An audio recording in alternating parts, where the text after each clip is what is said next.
हीना रात को खिड़की के पास बैठी सोच रही थी।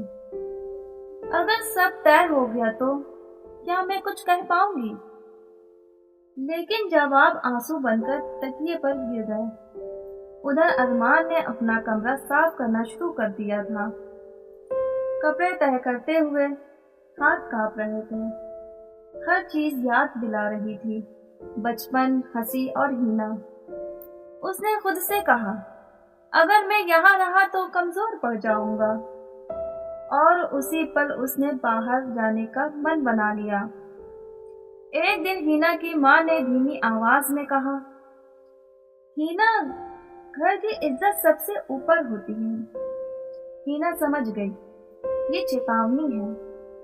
उसने सिर झुका लिया, लेकिन अंदर कुछ टूट गया। उस शाम हीना आंगन में बैठी थी।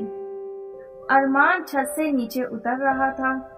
बस एक पल के लिए नजरें टकराई। इतने में खाला की नजरें दोनों पर पड़ गई। वो कुछ नहीं बोली, लेकिन उसकी चुप्पी बहुत कुछ कह गई। उस रात हीना को एक छोटा सा कागज मिला, दरवाजे के नीचे से। बस 2 लाइनें। कल शाम पुराने आम के पेड़ के पास आखिरी बार बात करनी है। हीना की सांस अटक गई। अगर किसी ने देख लिया तो? लेकिन दिल ने कहा, अगर अब नहीं गई तो कभी नहीं। शाम ढल चुकी थी। आम के पेड़ के नीचे अरमान पहले से खड़ा था। हीना ने कांपती आवाज में पूछा, तुमने आखिरी क्यों लिखा? अरमान ने नजरें झुका ली, क्योंकि अब हालात हमारे नहीं रहे। हीना ने कहा, अगर सब जान गए तो? अरमान ने तुरंत जवाब दिया, तो सबसे पहले तुम्हें चोट पहुंचेगी। हीना की आंखें भर आई। उसने धीरे से कहा, मैं डरती हूँ। अरमान ने कहा, मैं भी, लेकिन तुम्हारे लिए। वो आगे कुछ नहीं कह पाया। उसी पर पीछे से कदमों की आहट आई। हीना चौंक गई। अरमान ने तुरंत पीछे देखा, कोई है। दोनों एक दूसरे को देख रहे थे। परछाई के कदम पास आते जा रहे थे। हीना का दिल जोर जोर से धड़क रहा था। अरमान ने धीमे से कहा, अगर आज सब सामने आ गया तो याद रखना, मैं पीछे नहीं हटूंगा। और तभी परछाई और पास आ गई। आम के पेड़ के नीचे हवा अचानक भारी हो गई थी। हीना की सांसें तेज थी। अरमान की मुट्ठियां बंद हो चुकी थी। कदमों की आवाज अब साफ सुनाई दे रही थी। एक सख्त आवाज आई, कोई है यहाँ? हीना का दिल बैठ गया। अरमान ने धीरे से हीना को पीछे किया। परछाई सामने आई। खाला की आंखों में गुस्सा नहीं था, लेकिन दर्द साफ था। खाला ने धीमे से कहा, मुझे शक था, लेकिन इतनी रात यहाँ मिलना। हीना की आंखों में आंसू बह निकले। खाला की चुप्पी सबसे बड़ा डर था। खाला ने कोई हंगामा नहीं किया, ना डांटा, ना चिल्लाई। बस इतना कहा, घर चलो अभी। वो चुप्पी हीना को और डरा रही थी, क्योंकि जब घर के बड़े चुप हो जाएं तो तूफान आना तय होता है। घर का बदला हुआ माहौल। घर पहुंचे तो सब जाग रहे थे। अम्मी की आंखें लाल थी। अब्बू की आवाज भारी थी, बैठो हीना। हीना के पैर जमीन में बंद से गए। अरमान खड़ा ही रहा। अब्बू ने पूछा, ये सब कब से चल रहा है? हीना ने अरमान की तरफ देखा। अरमान ने हल्का सा सिर हिलाया, मैं बोलूंगा। लेकिन अब्बू ने हाथ उठाया, नहीं, पहले लड़की बोलेगी। हीना की आवाज कांप रही थी, कुछ भी गलत नहीं हुआ। ابو نے تیز نظر سے دیکھا۔ ابھی تک نہیں، یہ شبد سب سے زیادہ ڈراونے تھے۔ امی رو پڑی۔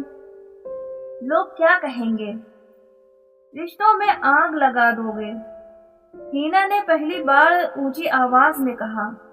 ہم نے کچھ غلط نہیں کیا۔ کمرہ سن رہ گیا۔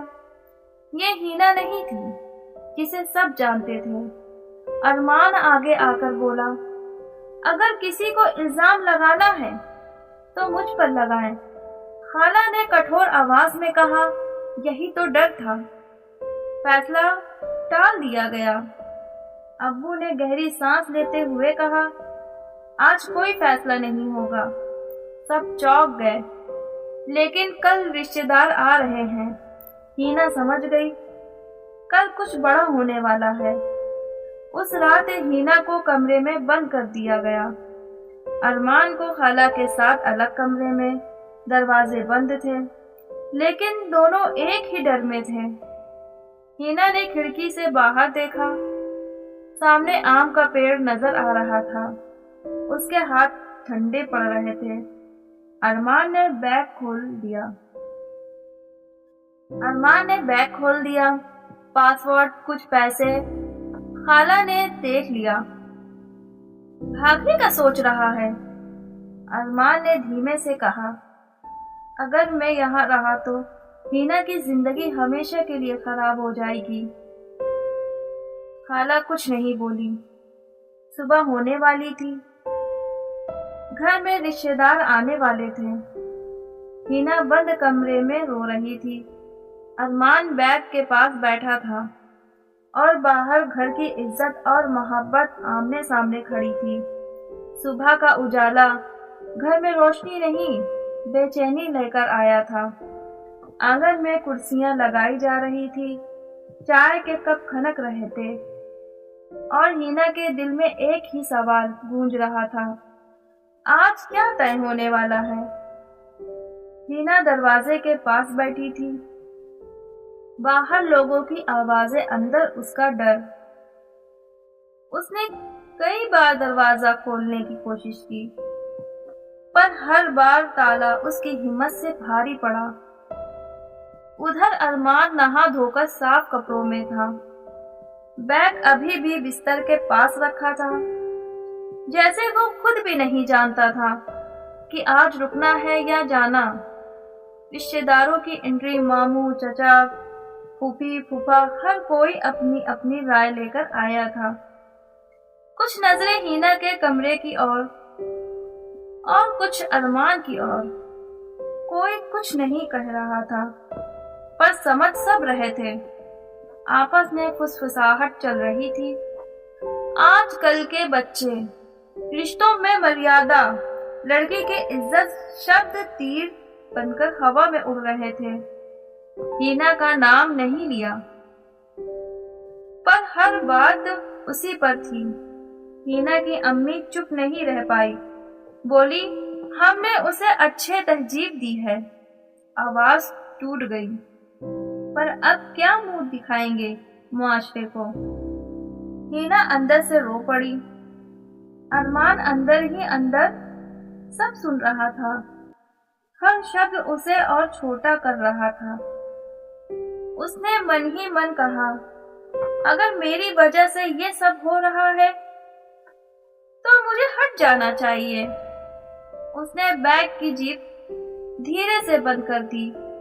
اچانک ہینا کے کمرے کا دروازہ کھلا۔